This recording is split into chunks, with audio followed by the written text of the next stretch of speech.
Pleasant good night once again to all my friends, all my well-wishers, all viewers, previous, and those who are viewing and listening for the first time.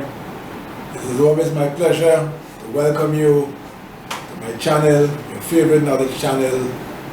And tonight we're going to explore another topic along the line of education. And as you all know, education is so vital for the survival of a nation and of those who make up that nation. So as usual, we'll start off with a motivational word.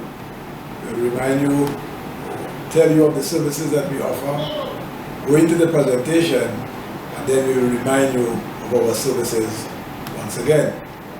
So welcome once again, and the motivational word for tonight is that we must seize every opportunity for learning to ensure that we continue growing. So once again, we must seize every opportunity for learning to ensure that we continue growing. As we all know in life, we move from one point to the next. There are ups and downs, but whether it's up or down, sideways, whatever, it's always an opportunity to learn. So every situation, every experience, every human being you encounter, every thought you may think, every emotion that is evoked, they all constitute a basis for learning. All right? As Dr. Ben Carson said, the mind, the brain, once stretched by an idea, is never the same again. So we need to expand our cognitive capacity.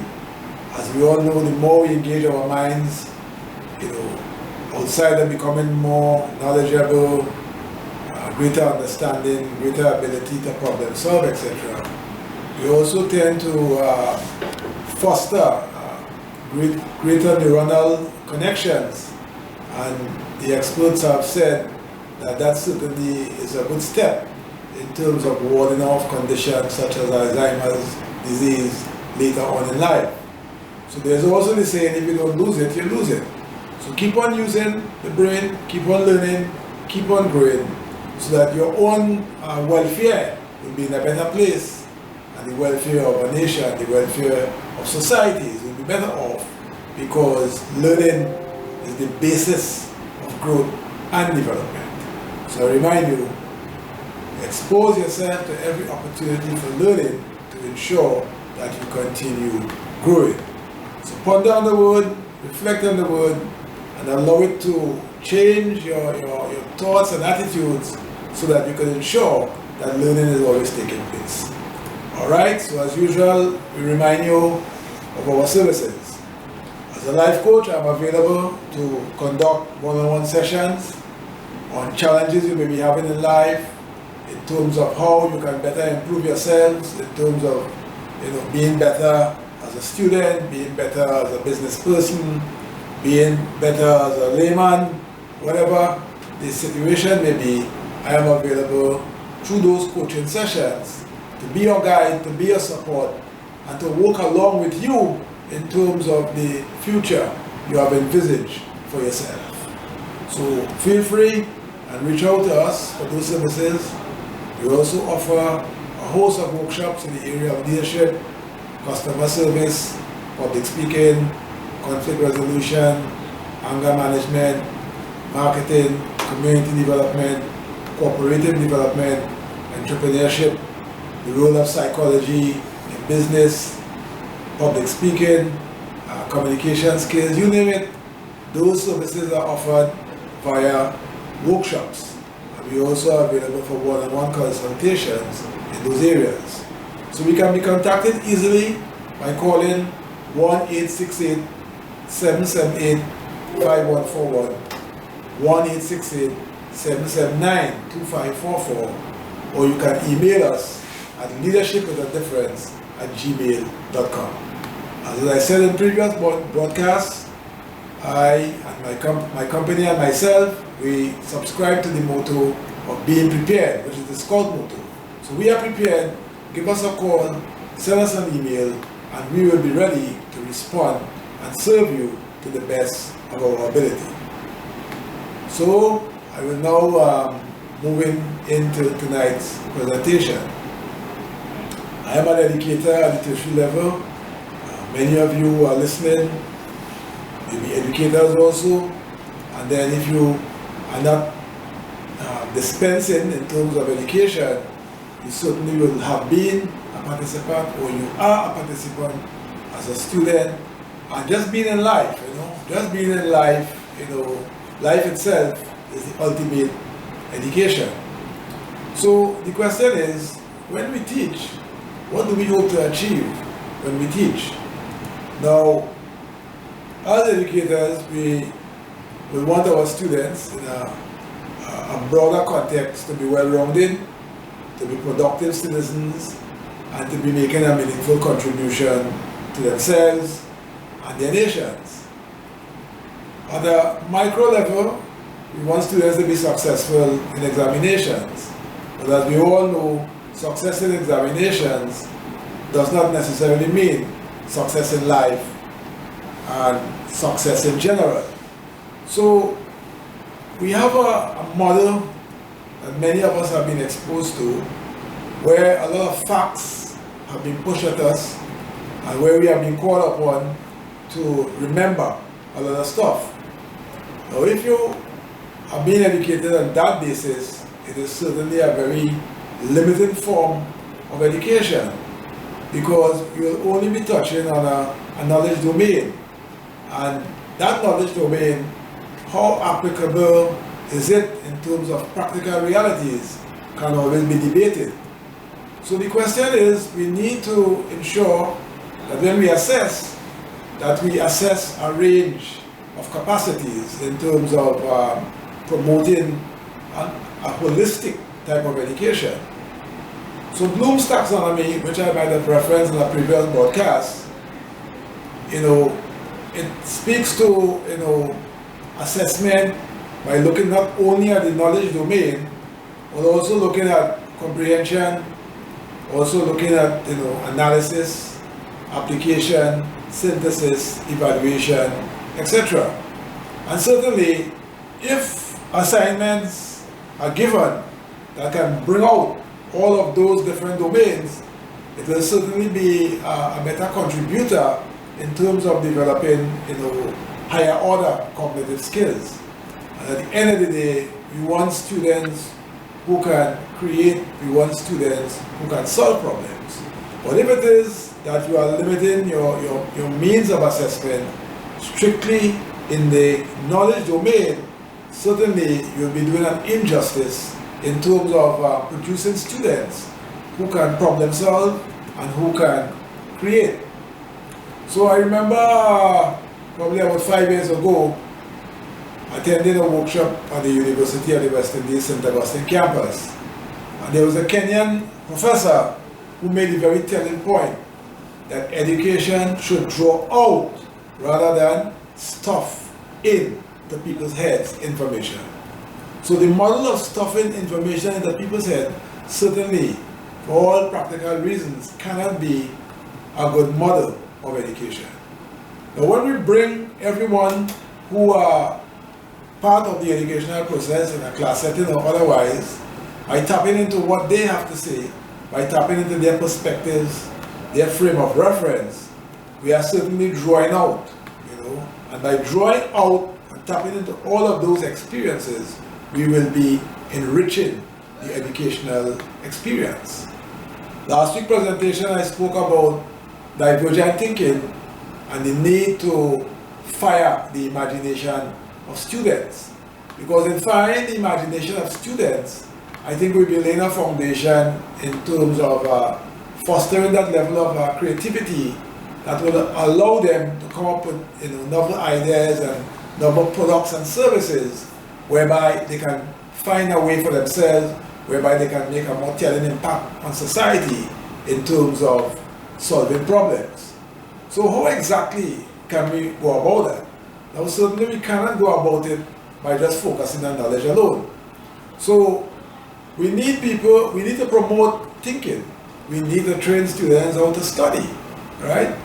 Everyone may have a different style that may work with them, but there are certain fundamental approaches you can use, because we all know that pushing too much information and trying to absorb too much information at any one time will always pose a challenge.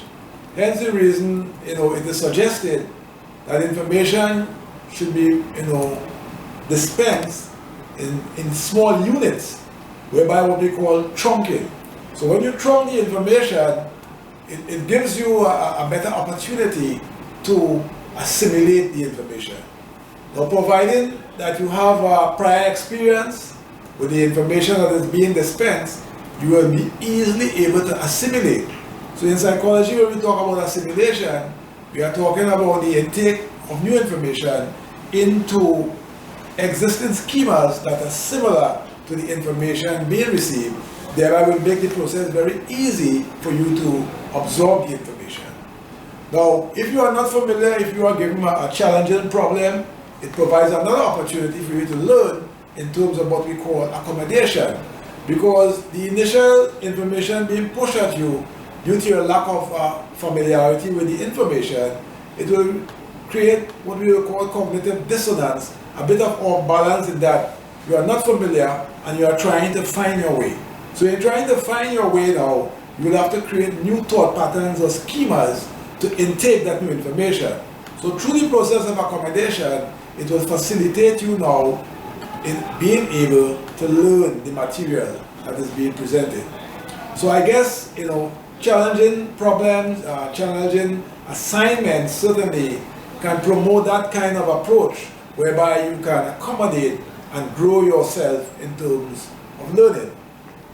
Now, so I was talking about training students to study. Now, it is advisable that you look at not excessively long periods of study if you are trying to intake information. So that, for example, if you open a book, the information that you immediately encounter, you will tend to remember that, and that falls within the realm of what we call primacy, all right? And then the last bits of information will be the most recent bit of information you were exposed to. You will also tend to remember that. But the challenge is if you go for extensive periods of time, there will be a big lag in the middle. So even the information that is recent, due to becoming tired or overburdened with the information you're trying to process for too long a period, you find now you may miss the information. However, let us say you go for a 40-45 minutes period, give yourself 5-10 minutes breaks in between. The primacy and the recency will be more potent in terms of allowing you to retain that information. Researchers also supported the idea that the more familiar you are with the information, it will be also far more easier for you to retain that information. So it doesn't require you to cram, because cramming is a very bad method. You may remember, and that's if you are given questions where you just have to recall, but thereafter you will not really remember. The information might not really be useful to you. But if you could apply the knowledge in a personal context that is useful, into any other life context that is useful, that kind of way certainly can help you also retain the information. So in terms of studying, I'm suggesting you look at shorter periods of time with intermittent breaks, all right? Chunk the information into small units and allow yourself to retain it, where the time span between the primacy and the recency of the information will not be too extensive, thereby giving you a better chance of retaining the information. Of course, you should also be guided, if you're overly tired and studying, it's really a waste of time. If you are hungry and studying, because the mind, the brain will not function at its best under those conditions. So be sufficiently rested, use the short bursts of studying, give yourself breaks, and certainly you will give yourself a much better chance of the retention. But retaining information just for the sake of retaining information serves no useful purpose. It shouldn't just be for the purposes of passing the exam. As I said, in terms of creating that new student who can create, we also have to look at the relevance of the information in terms of making it useful to be productive in our daily lives. Now, let me draw an example. If a pen is given to you and you are asked to reflect on that pen in as many ways as possible, I guess it may appear odd at the onset. But we need to promote in the education system what we call reflective thinking, all right? And in reflecting on that pen, you could possibly ask yourself a number of questions. You can make a number of observations. You could identify the color of the pen, the length of the pen, the material that the pen was made out of. You could envisage the manufacturing process that was involved in producing this pen. You could possibly envisage the different personnel who may have been involved in producing this pen. All right, the time spent in producing this pen, the types of material the pen was made of. It was one type of material or different types of material. After being produced, how it was packaged, how it was distributed, the whole marketing of the pen, the sale of the pen, the uses of the pen. So what I'm saying, a simple item as a pen can be thought of in a host of different ways. So I'm postulating, I'm suggesting that, all of us who are involved in education, we need to encourage our students to look at issues, whether minor or major, in as diverse ways as possible, as a means of firing the thought processes and coming up with things that may be known, things that may not be known. Because the deeper you think of something, it gives you the opportunity of probably coming up with an angle or discovering something that was not discovered before. So I'm suggesting that's a method that certainly can be used, all right? Also to the question of conscious listening, it's a method I've been exposed to recently and in the past, where, oftentimes, when we listen, or probably when we hear, I would say, sometimes we are priming ourselves to respond. Whatever it is, we can train our students to train their minds to give undivided attention without trying to interrupt or respond at all, and leaving it for the end of the process where they can reflect what is said, where they can report on what was said, and where they can ask clarifying questions. That kind of listening certainly can be an engine of promoting, a very deep understanding of what is exchanged. So the teacher can do it in relation to the student, and the student can do it in relation to the teacher. And certainly, I think it's a method that will promote a very deep understanding of either side of the process. On the student side, where the teacher can gain an understanding, or on the student side, where they can get a deeper understanding of the concepts and the teacher in his or her presentation. Because as we listen consciously, we will not only be listening to the content, we'll be paying attention to, we'll be using our eyes in terms of observing body language, we'll be paying attention, again with our ears, the tone of voice, how the words are being elucidated, etc. And certainly, that's another method that can certainly promote a very deep kind of understanding among students. Also the question of cooperative learning, which has been identified as one of the most effective methods of learning, in that students are assigned into small groups, they are assigned role, and every member of the group, one, has a sense of accountability for the success of the group. They have a sense of responsibility in ensuring that they discharge their roles, and the stronger students can help the weaker ones, and vice versa. And in that way, you'll also be able to tap into a broader pool of ideas in understanding a concept, rather than if you leave it singularly up to a teacher. As we all know, the old methodology of the teacher being the sage on the stage is a dying method, because in promoting that kind of methodology, it is actually stifling the learning process. All right? Learning must be two-way, sideway, every possible way. Learning must not be boxed into a corner, because the learning process, all of us can learn from everyone. So hence the reason the cooperative learning model is such a powerful model to promote that deeper understanding, to promote that creativity, because when you put minds together, things that possibly would not be thought of at all certainly can come to the fore. So that's another method that certainly can be used by educators in terms of trying to enhance that learning process. All right? Now, at the beginning, I said, what do we really hope to achieve?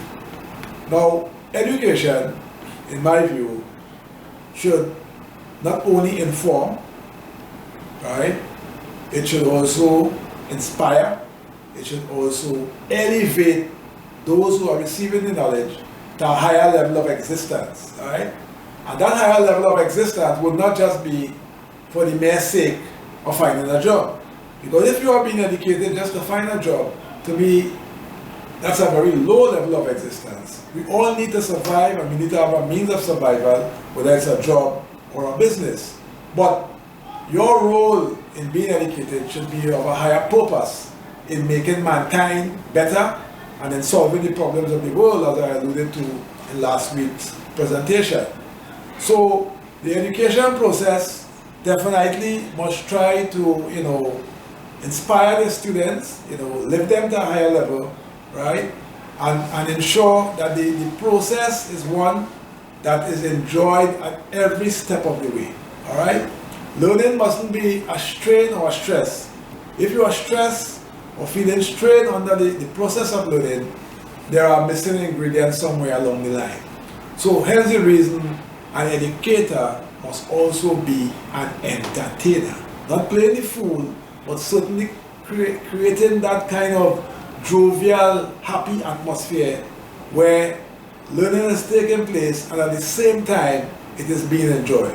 So that new type of education that we are promoting, it must inform, it must inspire, it must motivate, it must entertain.